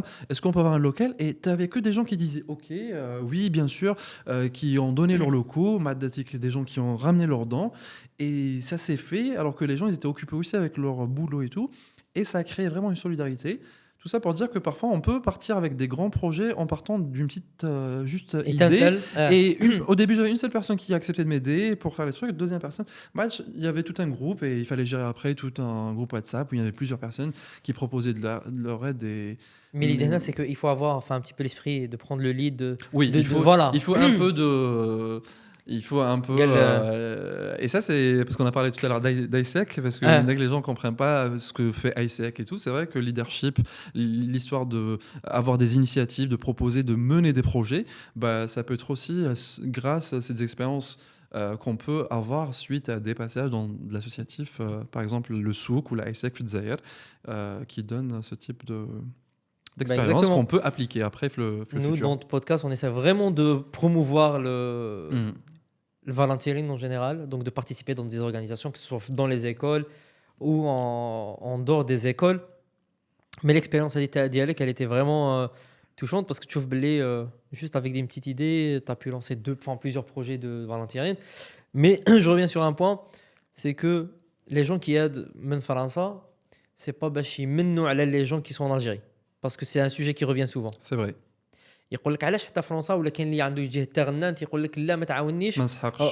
فوالا اوركو هو يحتاج بصح لا باسكو انت بعتها من فرنسا لا انا ما نلبسها انا ما نديرهاش ولا يشوفها فرنسا انت ايفيتي il faut un petit peu prendre le jour نسبل هذيك فرنسا باسكو peut-être باسكو عنده باسبور خضر كيما تاع ديجا pour commencer déjà. Et puis برك واحد محتاج وواحد راه قادر يعاون راه يعاون في واحد محتاج. هي دي الحكايه كامل ريزومي. Il faut برك le voir comme ça اني محتاج وكاين واحد راه قادر يعاوني. هذا ما كان. دونك انت كنت ابري هذيك تاع الدواوات باغ اكزومبل peut-être il y a un manque sur certaines doigts en France. Oui, il y avait en plus un manque parce que ça là tu une cata. Donc exactement تحرقت الدواوات etc.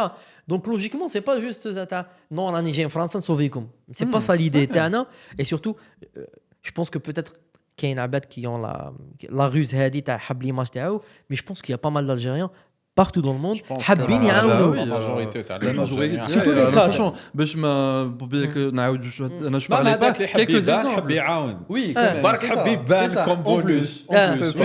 Après la majorité des cas quand même il y avait même اللي ما كانوش même pas حابين نحطوا اسماءهم parce que راه كان c'est anonyme شغل تاعي نحب نعاون je veux même pas يقول لك انا نخش في الرياء. Oui, par exemple انا من داك شغل je faisais aussi de la promotion sur Instagram باش نوري comment ça se passait même باش les gens يفهموا باللي on est en train vraiment de récolter des trucs et tout, et du coup il y avait vraiment des personnes qui ont dit non franchement ne le prends pas mal mais انا مانيش حاب نبان dans le sens elle حاب نعاون نقعد anonyme et j'ai apprécié j'ai respecté c'était parce que mais tu sais je suis pas en train de faire ça pour dire انا عاونت قال لي فهمتك mais انا et j'ai respecté aussi ce qu'il veut. Mais exactement, parce qu'il y a des gens qui aiment bien qu'il y a d'autres qui prennent le lead et ils prennent l'image, enfin c'est pas l'image mais même acte قابل بوجهك à un moment donné, parce que c'est quand tu fais de l'associatif ça peut tourner en mal et peut-être être responsable. Oui, c'est clair. Enfin, les concentrateurs, Anna, je dirais que c'est risqué Et c'est courageux de ce que tu as fait, qui t'a تخمم منها parce que باش انك تدخل عفسه الجزائر وتلحقها الموالينها ولا تلحق دواوات الموالينهم etc.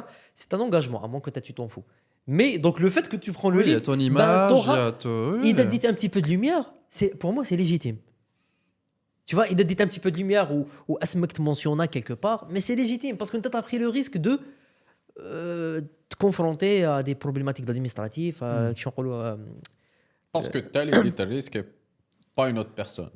Parce que même si vous êtes une équipe, l'équipe, il faut que l'équipe soit mise en lumière. Tu vois. Mais en tout cas, ce que je voulais dire aussi par rapport à ce que tu viens de dire, c'est Mindek, il y avait des vidéos, des images, c'était pas voilà, c'était pour la promotion de l'initiative. Et d'ailleurs, ça a marché aussi comme ça. Les gens, ils ont su, il y avait des locaux de Toulouse, et Toulouse, parce que je fous la vidéo sur Instagram. Donc c'était un moyen de communication, mais c'est pas gaz, à me ou la voilà, non, كاين un point اللي عليه ما نلومش بزاف les Algériens اللي عايشين في الجزائر. C'est que كاين des Algériens notamment des binationaux, pas des Algériens كيما حنا اللي عاشوا وكبروا في الجزائر, اللي عاشوا en France عندهم بالك غير لي de parenté ويهبطوا للجزائر غير من صيف لصيف. C'est vrai. كاين certains franco-algériens اللي عندهم هذاك l'esprit تاع التكبر, زعما انني جاي من فرنسا, زعما ils se considèrent supérieurs aux gens. Non. Ouais. Aussi, non. C'est pas l'image qu'il faut avoir au final. Ouais. C'est que prendre cas par cas. Des bons, des mauvais partout. Et c'est trop. L'IOM, c'est trop récurrent d'avoir ce genre de personnes dans tous les domaines. Je vois l'image. Il y a des Franco. Ma femme, un petit peu, il part en Algérie. Mais tu vois, lui en France il vit mieux que et on a eu pas mal d'anecdotes. Moi j'ai eu pas mal d'anecdotes, que ça soit dans le domaine IT, des ingénieurs qui sont super compétents les mazalhom في الجزائر. C'est vrai. Des profs super compétents mazalhom في الجزائر qui ont eu affaire avec des franco-algériens vu que ما عندوش forcément la même compétence, hein. Le mec qui a grandi et qui a fait toute sa formation, toute son expérience في الجزائر, il est plus compétent que lui, mais jusque هو جاي من l'Europe fait راسو خير منه. En fait, on revient quand même Tani l'histoire de l'ego. Je pense du moment où l'ego il est pas mis à côté, malheureusement هاد الحكايات كامل يكونوا, mais il faut mettre l'ego à côté et voilà, avancer et rester concentré sur l'objectif. Donc on a tous un peu d'ego, ça c'est normal, ça fait partie de ça, mais il faut pas qu'il y ait un impact sur l'objectif de l'initiative, voilà. C'est vrai. Et surtout pour moi, il faut quand on prend un exemple, on doit regarder la personne ce qu'elle fait, mais je sais parce que j'ai un français ou j'ai la Hollande ou la whatever. Derrière une initiative, c'est bon. Donc quand désolé, quand tu le cas هذاك تاعك, t'as un immigré qui essaye un petit peu de يبان على les Algériens ou là, c'est un cas وحده. Tu le prends هو كشخص. C'est ça, il faut pas généraliser. Il doit pas représenter tous les immigrés en France. Pas tous les immigrés, exactement. Il faut pas. C'est pour moi c'est ça. Ouais. En plus, on aime généraliser في الجزائر, donc il faut pas avoir ce biais de généralisation. Qui m'a relé مليح والدوني partout. Partout. Bah d'ailleurs, on va نحيوك على هذه l'initiative Marwan et toute cette explication un petit peu qui détaille qu'il y avait un travail de diaspora derrière واللي كنت تحكي في الديبي باللي قادرين نروحوا ونعاونوا افضل كي نكونوا بعيد. C'est un cas concret. Donc ماكش تحكي hypothétique, راك تحكي في عفسه اللي je pense que en tout cas personnellement c'était un exemple en fait c'est vrai qu'on peut aider même en étant à l'étranger, on peut même mieux aider, et c'est vrai que ça m'a donné beaucoup de j'étais très ambitieux, je me suis dit en fait il faut créer un lien d'entraide qui est justement géré par la diaspora entre les deux rives et faire des échanges et tout. Je pense qu'il y a plein de choses qu'on peut faire, il y a plein de projets, il y a plein d'initiatives qui sont déjà lancées par d'autres organismes ou d'autres personnes. Mais je pense qu'il faut rester plutôt dans ce dynamisme. En fait, il y a des Algériens qui sont à l'étranger, qui sont plus ou moins attachés à l'Algérie, parce que il peut rentrer plusieurs fois, qui ne peut pas financièrement ou là par rapport à son boulot. Exactement. Mais avec chacun ce qu'il peut donner, on peut créer plusieurs projets dans différents domaines, l'informatique ou le médical ou le commerce, et il faut juste mettre en place justement ces projets. Il faut savoir saisir parfois aussi des rencontres qui permettent d'élaborer certains projets et se dire en fait en étant loin du pays, je peux quand même participer au développement. La créer moi sur place et qui fait rien pour le pays. Exactement. Donc il ne faut pas nous voir comme des mauvais exemples. Ils sont dans le coton et déjà on n'est pas dans le coton parce que oui, voilà. Donc ils pensent que tu viens ici dans le coton.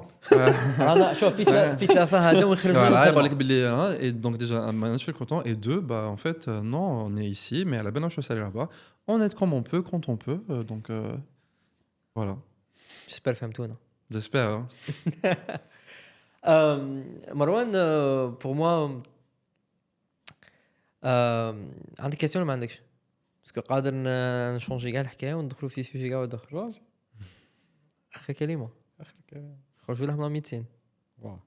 جو سي با اذا طولنا في الميتين. طولنا بزاف في الميتين. نو بصح احنا البودكاست على باز نورمالمون ما كناش نهضروا على الميديسين. كنا نحكيو على فيزا اخرين. Non, bref, شحال درنا 23 épisodes, on a eu que un médecin, donc deuxième était vraiment demandé. Est-ce que tu bats un petit peu la grève des médecins en Algérie? Je sais pas, hein, c'est pas juste parce que tu m'as grève de tani تقول راح يدير لي mais je sais pas qu'est-ce que tu en penses un petit peu, qu'est-ce que tu as un message clé pour un médecin qui est en première année. Moi j'ai ma sœur qui est première année ou deuxième année médecine مش عاقل المهم واحده فيهم deuxième ouais نيشان واخد deuxième année de l'âme وراهم en grève etc. Et je connais pas mal de personnes qui sont en 5e 6e. Si tu as un message à leur dire par rapport à cette grève, t'en penses quoi? Juste raw, mais c'est quoi tes idées par rapport à ce qui se passe en Algérie? Alors, Anna qui compte faire déjà d'être la grève parce que mais si parce que je suis barque rebelle parce que il y avait des choses à défendre et d'être la grève qui compte le lycée parce que c'était la réforme, on n'avait pas toutes les infos alors qu'il y avait le bac qui s'approchait. La médecine, il y avait la grève parce que je défendais certaines valeurs ou là certains objectifs et tout. Et je pense que les jeunes à la grève, c'est que il y a aussi un peu la même chose et qui ne se marche en tout cas et quoi que la grève à l'âge parce que on n'est pas content de la formation par exemple. Et donc je comprends en tout cas si c'est par rapport à ça, pour moi c'est légitime, c'est normal de faire la grève. Pardon. C'est normal de faire une grève parce que je suis pas content de comment ça se passe et je pense que je veux entendre ma voix. Il faut pas que ça soit fait de manière correcte, c'est-à-dire les règles et tout. Donc là, je vais pas parler de ça. Mais en tout cas, s'il y a un truc qui va pas, le système, et que et la seule manière c'est de faire la grève, oui, je fais la grève. Donc je pense que il y a certaines problématiques que je connais parce que je pense qu'elles datent depuis un moment et que déjà et donc il faut que ça change. Et je pense que oui, ils sont en train de défendre leur formation avant tout. Même les patients ils comprennent pas. Je comprends pas, c'est pas logique. Tu fais grève, normalement tu es l'assistance en personne qui vient pour se faire soigner.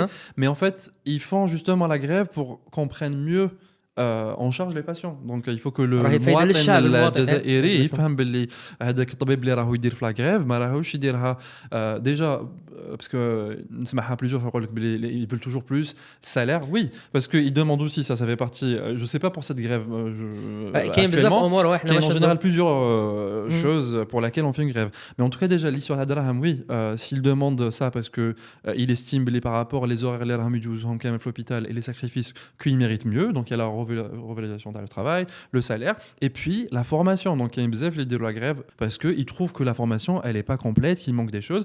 Ils veulent une meilleure formation pour mieux prendre en charge le patient. Donc المواطن الجزائري اللي ما راهوش في الدومين ميديكال اللي ما راهوش فاهم شنو ندير لا grève لازم يفهم باللي parmi les points تاع la grève باللي c'est باش انت تكون في une meilleure situation de prise en charge باش يكون عندك un hôpital qui peut mieux te prendre en charge et un médecin qui peut mieux te prendre en charge. Donc c'est aussi un نظام صحي افضل et donc c'est pas que pour الطبيب اللي راهو يدير هاد la grève. Donc c'est vraiment pour plusieurs choses et moi je pense qu'il faut les soutenir et il faut les soutenir les soignants aussi, il faut les soutenir parce que نسمع des amis à moi يقولوا لي بلي du coup, dès que tu fais une grève, ton patron, alors que non, c'est marqué ton droit, et après, ton patron qui te fait après des coups sur le soit, il te valide pas ton stage, ou là, il met plus de garde parce que tu as fait la grève. Donc, il faut aussi que les soignants, justement, juste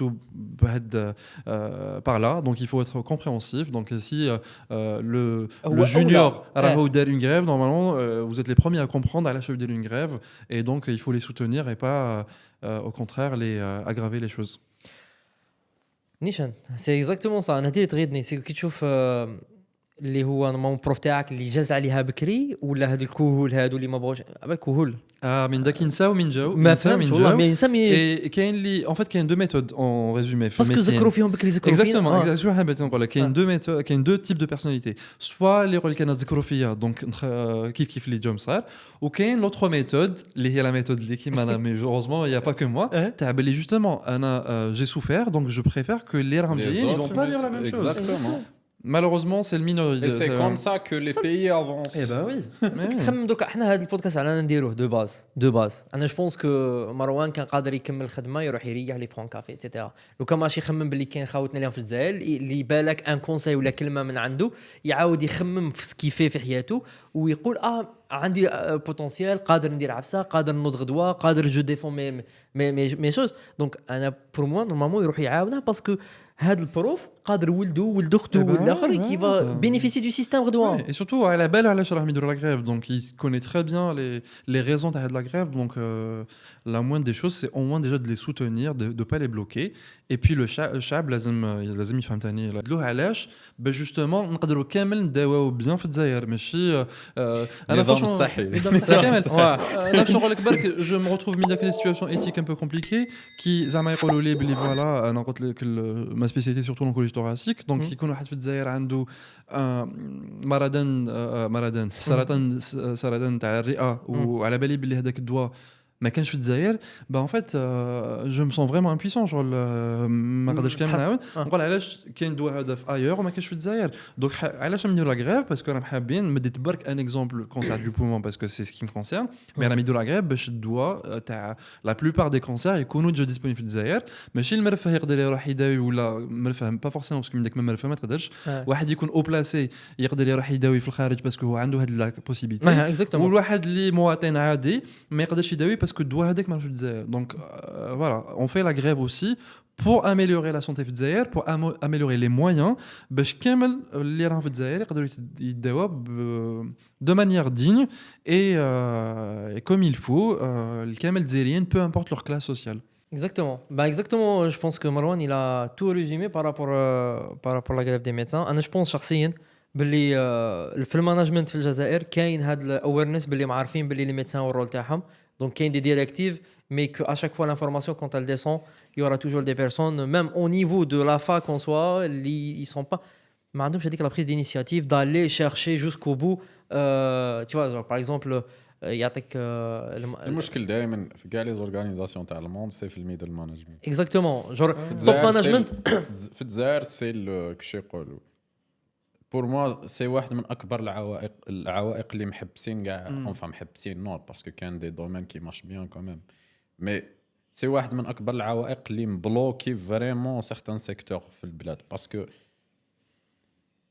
في سيغتان دومين généralement les gens haut placés que ça soit des ministres ولا مسؤولين اطار سامي عندهم la bonne volonté de faire les choses mais des fois les gens qui viennent تحتهم soit ils sont incompétents ولا malveillants ولا كاهل راسه مغلق ولا tu vois وهو اللي بلوكي هذاك السكل il faut كامل les niveaux tout le monde doit jouer voilà tout le monde doit jouer le jeu c'est vrai باش نبدلوا le système de santé باش يكون خير من اللي راهو دركا ونقدروا نداويو كامل الجزائريين كيما لازم يداواو كيما كامل الناس تاع العالم اللي عم يداووا بيان باسكو كاين لي بيغ الجزائر دونك ايفيدامون بيان سور حنا كي رانا نحكيو على الجزائر باسكو الجزائر تهمنا ماناش نديروا مقارنات اكزاكتومون حنا تو سكون فو سي كومون بو فير بور اميليوري لي شوز دونك كي نهضر هكذا على الجزائر مانيش نسب في الجزائر دونك نهضر باسكو على بالي واش كاين ثاني واش كيفاش يصير في الجزائر وكيفاش نقدروا بالك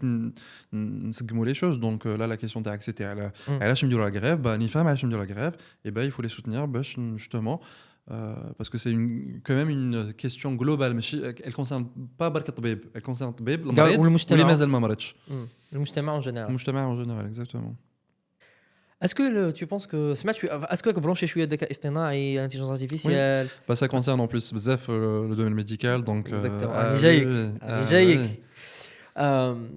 كاين بزاف دوك كاين ديبا الحلقه اللي فاتت كان معنا كونسلتون اللي هو امير وبوزينا له الكيستيون هو يخدم في الذكاء الاصطناعي دونك من الجهه الاخرى وقلنا له اسكو لا ميديسين ليا فا رومبلاسي لي ميدسان نو خليني نكمل لا كيسيون يا طبيب خليني يا حكيم خليني نكمل لا كيسيون دونك حنبوزيها لك ليك اسكو tu penses que les systèmes intelligents هادو قادرين يرومبلاسيو الطبيب جينيراليست والطبيب سبيسياليست واش رايك Alors, Rai, Anna, déjà, l'intelligence artificielle va beaucoup nous aider en tant que médecin. تعاوننا بزاف وديجا بدات ديجا تعاوننا parce que رانا déjà utilisé des logiciels d'intelligence artificielle. نمد برك un exemple هنا في l'oncologie thoracique دوكا on est en train de mettre en place un programme de dépistage تاع cancer du poumon et en fait باش نهضر بدي termes بالك clair كي واحد يكون عنده طاشا في البومون كي نقول عنده طاشا كاين طاشا هذيك لازم نعرفوا اسكو طاشا هذه تشبه الكانسير ولا طاشا هذه بلوتو عفسه plutôt bénigne. Et dans le cas, on utilise des logiciels d'intelligence artificielle. Au lieu de le radiologue qui chauffe les scanners, ça sera un logiciel d'intelligence artificielle qui va détecter est-ce que la tâche elle est bénigne ou maligne. Donc, c'est sûr que ça va aider le radiologue à le logiciel. Mais par contre, comme dans l'interprétation, on prend en considération plusieurs éléments, même la machine la plus performante, comme la médecine, c'est pas des sciences exactes et qu'il y a des cas où il faut vraiment des discussions très très compliquées qui concernent le radiologue, le pneumologue, le chirurgien, on peut pas remplacer du coup le Hadoop Camel un logiciel même s'il est le plus performant possible. Par contre, ça peut nous aider pour gagner du temps.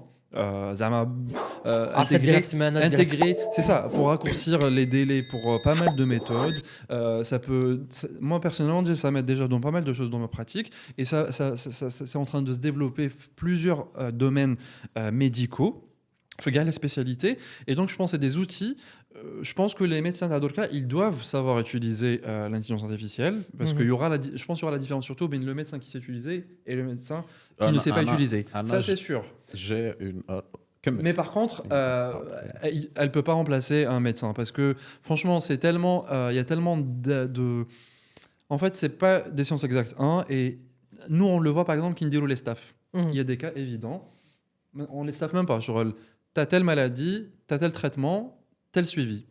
On est tous d'accord partout dans le monde, au Japon ou au Togo ou l'Amérique latine, ce sera pareil. Mais par contre, il y a des cas très complexes humainement, puis médicalement, et puis sur plusieurs dimensions.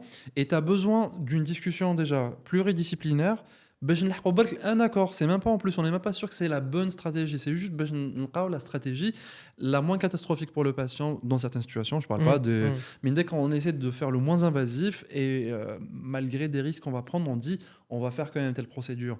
Je ne vois pas comment on peut faire ça avec en tout cas l'intelligence artificielle. Je pense que d'un point de vue technique,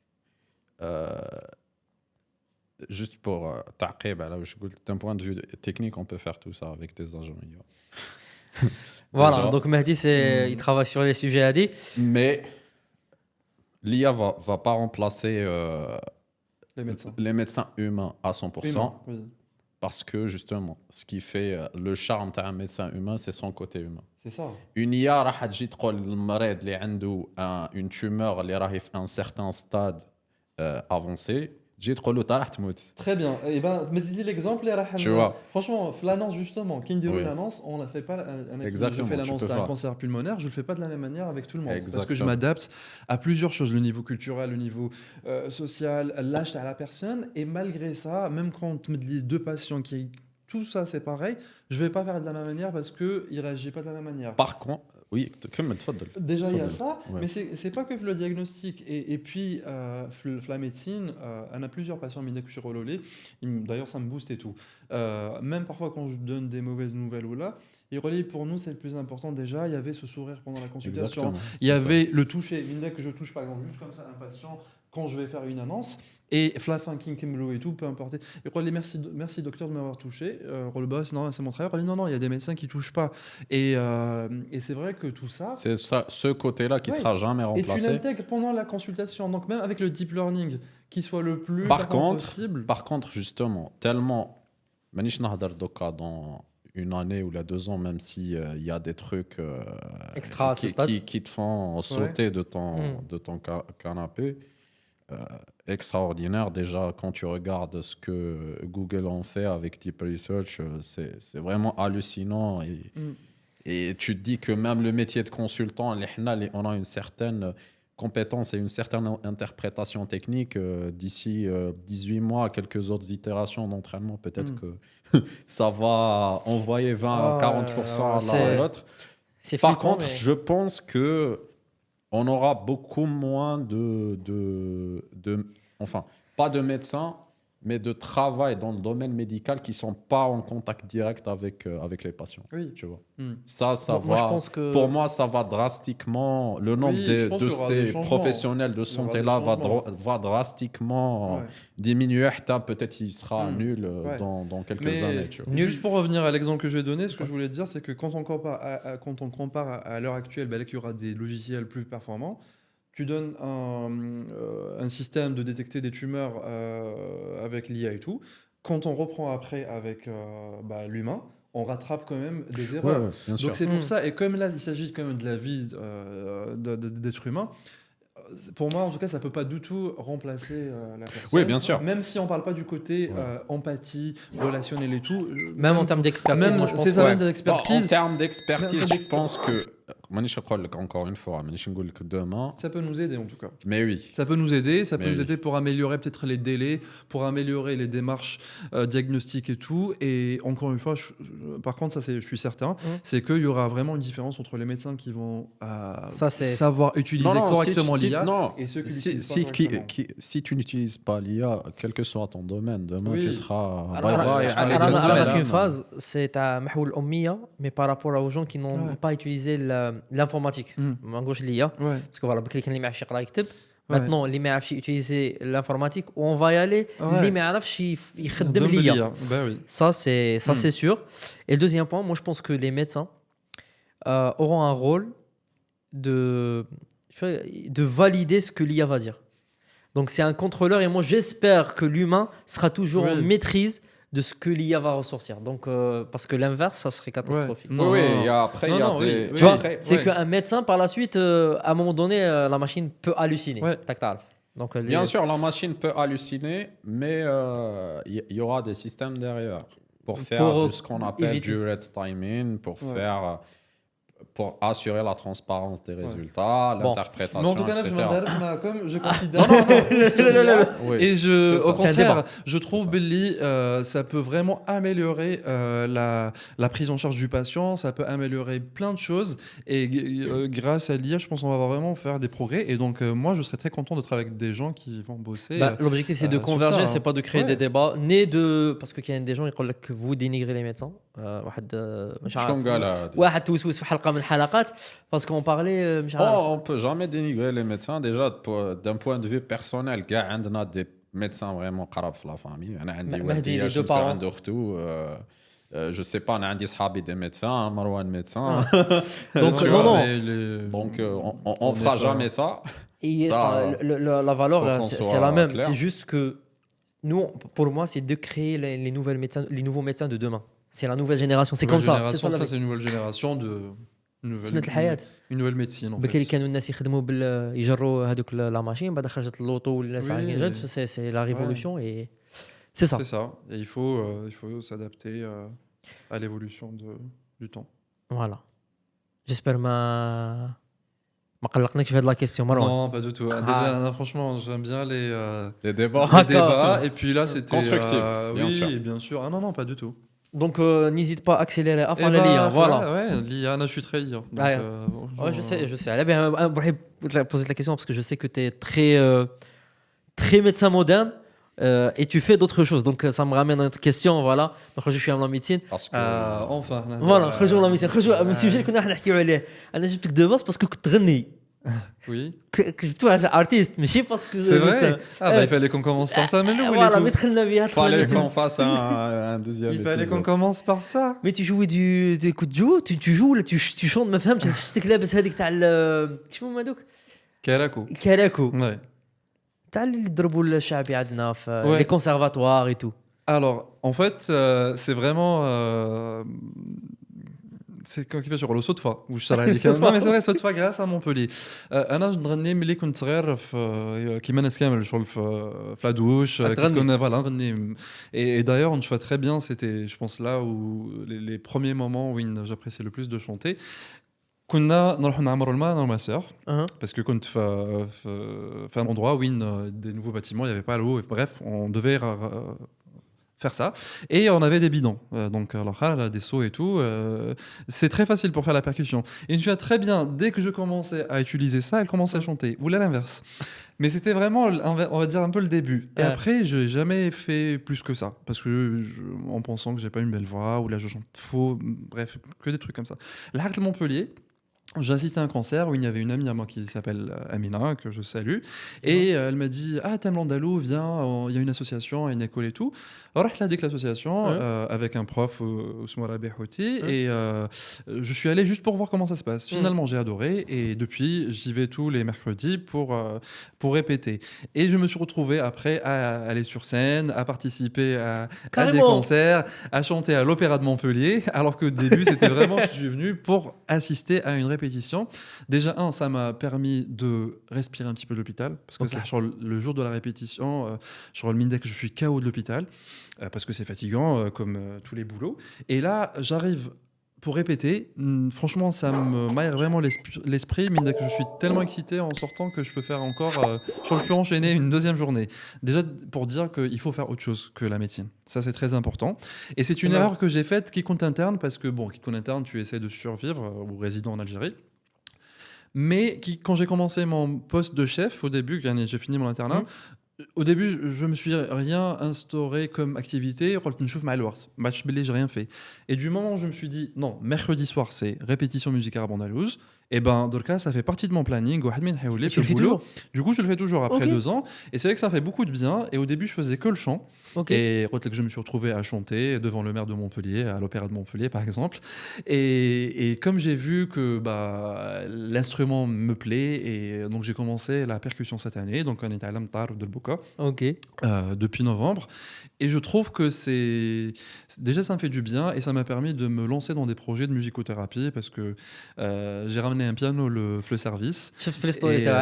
Et les patients, avant d'aller à leur salle de chimiothérapie ou d'autres traitements pour le cancer, en fait, soit ils jouent, qu'il y a des patients qui jouent. Donc, j'ai pas mal de patients à moi qui jouent et ça me fait très plaisir qu'ils jouent du piano. Et après, il y a des soignants et des agents de l'hôpital qui viennent. Et là, mon objectif, c'est vraiment de faire venir des musiciens amateurs ou professionnels qui vont venir pour faire de la musique pour les patients. Il y a le piano qui est le service. L'idée, c'est vraiment, il y a d'autres instruments qui vont arriver. Ça, c'est génial. Et donc, j'essaie toujours en fait de relier ce que je fais à mon métier, parce que j'aime beaucoup mon métier, mais en fait, je me retrouve à faire des trucs qui rejoignent un petit peu mon activité professionnelle. Et donc, quand je chante, en fait, je pense souvent à mes projets aussi professionnels. C'est une déconnexion, mais en même temps, parce que ça fait quand même un lien et qui marche très bien. Donc voilà, le chant, c'est une pause pour moi qui me permet vraiment de me déconnecter. Et quand je suis sur scène, en fait, autant je stresse pour parler devant les gens, une présentation de médecine, autant le chant, j'ai un autre stress, mais qui me permet vraiment d'être une autre personne. Et je sens que je suis pas comme d'hab. Et c'est ça qui me plaît, en fait, tu sors de ta zone habituelle. Et c'est ça qui me stimule, je trouve, et qui me donne envie de justement faire autre chose et de partir sur d'autres projets. Puis ça m'a permis de rencontrer des amis sur Montpellier. Principalement des DZ. Je m'arrête à Montpellier, voilà. Ça à Montpellier, en tout cas, je me suis fait mon groupe d'amis Montpellier. C'est vrai que c'était grâce à la musique. Et t'aimes bien Montpellier ? J'adore Montpellier. Franchement, j'ai fait Paris, Montréal, Toulouse, Tahiti, Montpellier. Et franchement, Tahiti, c'est une parenthèse, parce que le Jinn, franchement, Tahiti, c'est mais c'est 24 heures de vol, 12 heures de décalage, c'est très loin des parents, sinon, vraiment, quasiment Tahiti. Mais sinon, les villes françaises, métropoles, c'est une très belle ville, Shems quasiment toute l'année, 1 heure de vol Bistrol-Alger, c'est la première fois où j'arrive à rentrer plus souvent le Dzaïr. Mais il y a même des week-ends parce que c'est vraiment facilement accessible. Et en plus, les vols de Kader Somchi qui me rappelle, c'était vraiment que des vols chers. Donc ça va, il y a des allers-retours accessibles. Et donc, si vous ne connaissez pas Montpellier, franchement, je vous conseille parce que c'est une très très belle ville. Premier point positif, c'est vraiment la lumière et le soleil. Et sinon, les gens sont sympas. Les gens sont super sympas. T'as la mer qui est à côté, l'arrière-pays il est magnifique. C'est méditerranéen l'ambiance. Franchement, moi personnellement, je m'y plais. Dernièrement, j'ai travaillé sur une mission, sur un projet qu'on va finir bientôt avec une équipe UX Winchef Taham basée à Montpellier. C'est un français, mais il est trop cool quoi. ضربوا الهضره. T'as des questions? عجبك التعقيب؟ وقت الخدمه. وقت الختمه درك عينا الوقت. والله 21h30 c'est déjà beaucoup. C'était passionnant. On la garde معاكم اليوم. والله كيفاش. Mais voilà 2 heures, enfin 1h30 mais c'est vrai que ça passe vite. Ça passe vite. Et c'est passionnant, je pense que اللي راهم يسمعوا فينا حابين يزيدوا يديكوفروا اكثر. Je vous laisse découvrir sur la page تاعو Facebook, sur LinkedIn, donc tu es omniprésent je suppose. Moi نعرفه من LinkedIn ونعرفه من Facebook, donc et les stories que je vois. كلمة أخيرة, un conseil que tu peux donner pour les Algériens qui t'écoutent, qui sont en Algérie ou qui sont ici باش يقراو. Alors, Kalima Akhira, merci pour l'invitation et surtout, je pense, merci pour cette initiative parce que c'est très bien qu'il y ait ce type de plateforme parce que ce qui aide le parcours à qui que ce soit, je pense, c'est vraiment des expériences d'autrui. Et moi, en tout cas, personnellement, mais les expériences d'autres personnes, que ce soit Kbar Alia ou pas forcément, parce qu'on apprend toujours des autres. Et je pense que c'est bien de faire ça parce que là, il y a aussi un lien bien les Algériens à la diaspora ou les Araham Aïchin Deha, et je pense que ça peut être utile pour les deux, pas que les Araham Fedzaïr, parce que même les Araham Hana, il y a parfois des changements de parcours, il y a des projets qu'on peut justement, on peut s'inspirer parce que c'est un tel ou tel podcast. Donc je pense que c'est une très bonne initiative, donc je vous dis bravo, franchement, pour faire ça, c'est pas vous faire plaisir. Merci. En plus, à la belle et belle, c'est pas à but lucratif.